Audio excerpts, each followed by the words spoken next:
할렐루야, 성도 여러분 평안하셨습니까? 주연후 절기를 이제 보내고 있습니다. 이제 넷째 주 이제 맞이할 건데요. 여러분, 주연절 이 절기 가운데 하나님께서 우리의 인생과 삶을 어둠으로부터 비추어 내셔서 올곧은 믿음의 길, 올곧은 생명의 길을 걷기 위해서 참빛을 우리에게 허락하셨죠. 그리스도이신 참빛을 예수님을 우리에게 보내주셨어요. 그리스도께서 우리의 빛이 되시니 두렵지 않고 절망하지 않고 막연하게 내몰리지 않고 주께서 이끌어주시는 길이 되시는 걸음을 따라 걷기만 하면 되는 그런 믿음의 한 걸음 한 걸음을 이 주연의 기간 동안 여러분 잘 길어 올리실 수 있기를 간절히 바랍니다. 오늘 짧은 질문 긴 묵상 시간에는요, 믿음에 관한 이야기 말씀을 좀 더 나눠보려고 합니다. 믿음만큼 우리 기독교 신앙에서 중요한 게 있겠습니까? 그럼에도 불구하고 우리 성도들 안에서 우리 믿음, 신앙생활 안에서 믿음에 관해서만큼 오해되는 것도 참 없어요. 믿음이 오해돼서요, 자유와 기쁨을 누리고 해방을 누리라고 하는 이 복음의 초대에서도 율법의 짐을 짊어지고 정말 그 조급함과 강요에 내몰려서 살아가는 그 억압받는 종교 생활을 하는 경우가 참 많거든요. 여러분, 고난이 찾아올 때, 어려운 일이 생기게 되면 나는 믿음이 없어서 그런가 봐. 또 한편으로 세상에서 부러워할 만한 그런 복을, 하나님이 주시는 복을 얻기 위해서라 난 믿음을 좀 가져야 돼. 이런 생각을 우리가 많이 하죠. 뿐만 아니에요. 누구누구는 참 믿음이 좋아 보여. 또 누구누구는 믿음이 신앙 연수나 그의 직분에 맞지 않게 믿음이 좀 없는 것 같아. 도대체 무엇이 기준이 돼서 그렇게 우리가 평가할까요? 우리가 그 기준 삼는 것이 바로 우리가 정의 내리고 있는 믿음의 내용이겠죠. 믿음을 얻기 위해서 그래서 우리는 참 애쓰고 노력합니다. 조급함에 내몰려서 내가 믿습니다. 철야도 하고요, 금식도 하고요, 작정기도도 하고. 그런데 여러분, 내가 믿습니다라고 하는 결단으로 믿음이 생기던가요? 이런 모습들은요, 대부분 믿음에 관한 정의의 오해에서부터 비롯돼요. 예전에도 한번 말씀드렸었는데요. 우리는 믿음을 마치 소유할 수 있는 어떤 것으로 생각을 합니다. 뭔가 쟁취할 수 있는 것, 소유할 수 있는 것, 내 것 삼을 수 있는 어떤 것으로. 그러나 여러분, 믿음은요, 본래 명사가 아니에요. 믿음의 정의의 출발은 본래 동사로부터 이루어졌어요. 뭐뭐 하다, 어떻게 되어 가다. 그러니까 이 믿음이라는 단어는요, 본질상 관계를 말하는 거예요. 상대방과 나와의 관계, 어떤 관계이냐를 드러내는 말이 바로 믿음입니다. 하나님과 우리 사이의 관계가 바로 그 근거가, 기초가, 존재의 기초가 바로 근거가 믿음이라는 거예요. 하나님이 어떻게 우리 하나님이 되셨어요? 우리의 믿음의 대상이시기 때문에 우리가 믿을 수 있고 믿고 있기에 우리 하나님이신 거예요. 하나님께 우리는 하나님께서 신뢰하고 포기하지 않으시며 믿고 계시는 대상이에요. 그래서 하나님과 우리 사이의 관계가 되는 거죠. 믿음이 없으면 우리는 하나님과의 관계가 없다라고 말할 수 있어요. 하나님과 나 사이의 관계가 성립되어 있다는 것은 바로 하나님과 나 사이는 믿음의 관계다라고 정의할 수 있게 되는 거죠. 기독교인이라면 앞서 말씀드렸다시피 이 믿음을 성장시키고 믿음이 깊어져가는 것들을 위해서 애쓰고 수고하고 노력해야 되고요. 또 우리는 모두 다 그렇게 하고 있습니다. 그러나 결론부터 말씀드릴게요. 앞서 말씀드린 것처럼 믿음은 어떤 것이 아니기 때문에 믿음은 내가 노력하고 내가 수고함으로 하나님께로 얻어낼 수 있는 것이 아닙니다. 다시 말씀드리자면 우리가 노력해서 정말 온전한 신앙의 그 훈련을 하고 다 해서 그렇게 애쓰고 수고하면 하나님이 선물로 주시는 것이다. 하나님께서 대가로 주시는 것이다. 이런 것이 아니라는 거예요. 만약에 그렇게 된다면요, 믿음은 결국 내 노력의 결실, 내 노력의 대가로 얻어지는 것이라는 말밖에 안 되죠. 그러나 믿음은요, 은혜입니다. 전적으로 하나님께 속해 있는 은혜인 거예요. 하나님께서 우리에게 우리가 정말 믿음의 관계에 나갈 수 있는, 그렇게 마주할 수 있는 우리의 구원의 이름이 되신다는 것을, 그런 능력이 되신다는 것을, 그런 사랑이 되신다는 것을 드러내 주시고 가르쳐 주시고 보여주시지 않았다면 우리와 하나님 사이는 믿음의 대상이 될 수가 없어요. 하나님이 은총을 베풀어 주셔서 보여주셔서 당신을 드러내 주시고 당신을 우리에게 주셨으므로 성립되는 것이 바로 믿음의 관계예요. 우리가 아무리 애를 써도 하나님이 우리 사이의 관계를 거부하신다면, 우리에게 당신을 감추신다면 우리는 하나님과의 관계에 설 수가 없습니다. 그렇게 된다면 우리 또 이렇게 반문해 볼 수도 있을 거예요. 그러면 믿음이 하나님의 선물, 하나님의 은사, 하나님의 은혜라면, 그렇게 해서 주어지는 것이라면 우리는 그러면 아무것도 하지 않고 가만히 있으면 되지 않을까? 그렇게 되는 것이냐? 이런 말씀을 하실 수도 있을 것 같아요. 그러나 여러분, 성경은 끊임없이 우리로 하여금 믿음을 얻기 위해서, 믿음의 관계에 서기 위해서 믿음을 향해서 애쓰고 수고하고 노력하고 훈련하라고 말합니다. 기독교적 가치를 따라서 말씀의 그 가치, 말씀의 가르침을 따라 살려고 애를 쓰고 노력해야 되고요.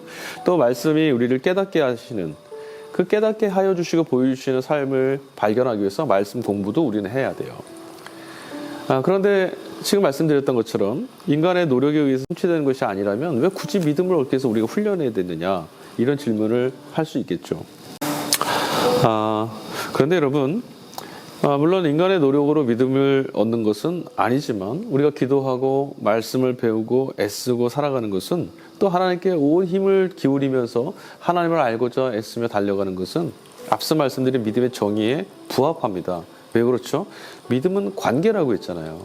하나님과 우리 사이의 관계, 하나님이 우리의 관계를 맺어주셨으니 우리도 하나님과의 관계를 맺어가는 거예요. 하나님과 하나님 백성이라고 하는, 하나님과 하나님 자녀라고 하는 관계를 하나님이 맺어주셨어요. 그리고 우리 다가오셨잖아요. 그럼 우리도 그의 관계에 맞게 부합하게 관계를 깊이 맺어가는, 관계를 향해 달려가는 일이 있어야 돼요. 하나님이 계시지 않았다면 우리가 어떻게 하나님 사이의 관계가 되겠어요? 그러나 하나님이 우리와 관계를 맺어주셨으니 그분을 더 알아가야 되고, 그분과 더 친밀해져야 되고, 그분과 더 깊이 사귀어야 되고, 그 관계 깊음으로 나아가야 되겠죠. 믿음은 깊어지는 거죠. 그래서 여러분, 우리가 주님을 알기 위해서 믿음을 주셨으니까, 믿음의 관계로 불러주셨으니까 그 믿음을 향해서 나아가면 나아갈수록 우리 각자의 분량에 맞게 하나님께서는 더 깊은 만남에, 또 깊은 관계에 우리를 초대해 주실 거예요. 그 믿음이 깊어져 가는 것이죠. 여러분, 하나님과의 사이가 더 깊어지셔야 돼요. 예수님과의 사이가 더 깊어지고 친밀해지셔야 됩니다. 그것이 바로 하나님의 뜻을 알아가는 것이고 그의 백성에게 사는 것이죠. 자, 우리 이렇게 이제 정리를 해봅시다. 우리는 내 믿음이 좋다, 이렇게 자랑하고 우쭐댈 수가 없어요. 여러분, 정말 참 믿음을 갖고 있다라면, 하나님과의 사이가, 관계가 정말 깊어져 가고 있다라면, 그 관계가 성립되어 있다라면 우리 다 말할 거예요. 누구든 그렇게 고백합니다. 나는 내 믿음을 자랑할 수 없어. 왜냐하면 하나님이 내게 주신 믿음, 하나님이 내게 찾아와 주신 은혜가 나를 여기까지 이끌었어. 겸손해질 수밖에 없어요. 나와의 관계를 거부하지 아니하시고 당신의 자녀를 불러주신 것만으로도 얼마나 감사하고, 당신의 백성이라 부르시는 관계를 초대하신 것이 얼마나 큰 기쁨인지 모르거든요. 자, 그리고요, 그래서 우리 그 바울 사도는 에베소 2장 8절과 9절에서 그런 말씀을 했었죠. 누구든지 자랑하지 못하게 하나님께서 믿음을 뭐로 주셨어요? 선물로 주셨다라고 말해요. 자, 두 번째입니다. 그러면 우리가 스스로의 믿음을 자랑하면 안 된다는 것까지는 알았어요. 그러면 우리 반대로 우리 자신의 믿음이 일천하다고 해서 좌절하는 것은 어떨까요? 좌절하거나 실망할 필요도 없습니다. 여러분, 우리는 용기를 가져야 돼요. 왜냐하면 이 믿음이라고 하는 관계를 우리가 하나님과의 사이에서 맺은 것이 아니라는 거예요. 하나님이 우리를 불러주셔서 이 믿음의 관계로 불러주셨어요. 부르신 분이 이루어 가실 것이고, 부르신 분은 후회하심이 없거든요. 자, 그래서요, 우리는 늘 기도하고 말씀을 읽고 그분의 뜻, 그분의 어떤 시선, 그분의 의지, 그분을 바라보면서 동행하며 사는 법에 대해서 자꾸 같이 식사도 하고 같이 밥도 먹고 같은 시간을 보내면서 배워가야 되는 거예요.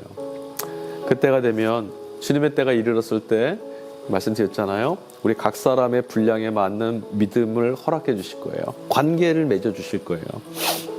그래서 히브리서 기자도요, 히브리서 12장 2절에 믿음의 주이시고 온전케 하시는 주 예수님을 바라보라, 이렇게 말했어요. 내 수준의 믿음을 바라보면서 기대는 게 아니에요. 하나님이 이 관계를 맺어주셨으니까 그분을 자꾸 알아가려고 애쓰시면 돼요. 관계를 맺으려 가는 거죠. 여러분, 우리가 남녀간에 만나서 어떤 관계가 됐다고 생각해봐요. 연인이 된다고 해봐요. 아니면 친구를 맺는다고 해봅시다. 그러면 그에 대해서 더 많이 알고 싶어요. 자주 만나게 되고 자주 통화도 하고 식사도 하고 여행도 가고. 그러면 어떻게 되죠? 그 관계는 점점 깊어지죠.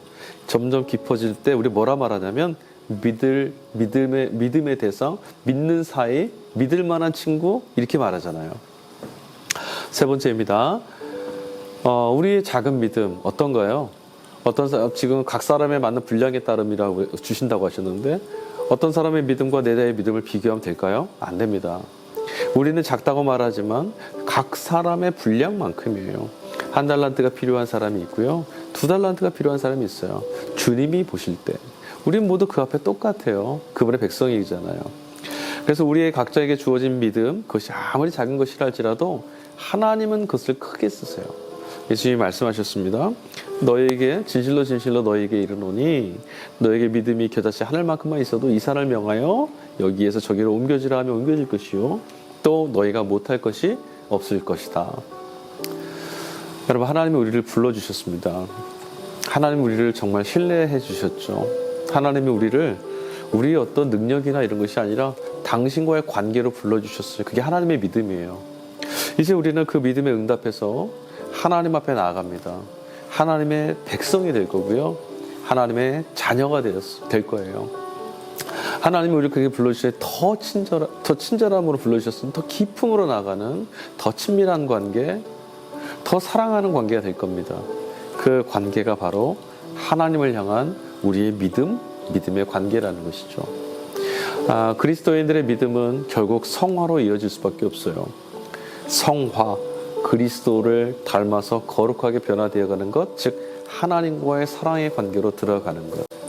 사랑하는 여러분, 믿음을 소유를 해야 된다 그러고는 어떤 업적을 이루어야 되는 그 강요, 여기에 내몰리지 마시고, 믿음은 하나님이 우리를 불러주신 관계다, 우리에게 허락하신, 불러주신 그 초대의 자리다, 그 은혜다 라고 누리셔서 믿음을 허락하신 예수님께 더욱더 감사함으로 나아가시는, 그 믿음을 보여주는 우리 모두가 될 수 있기를 간절히 바랍니다. 믿는 이들에게는 하나님의 영광을 보는 은혜가 있을 줄 믿습니다. 감사합니다.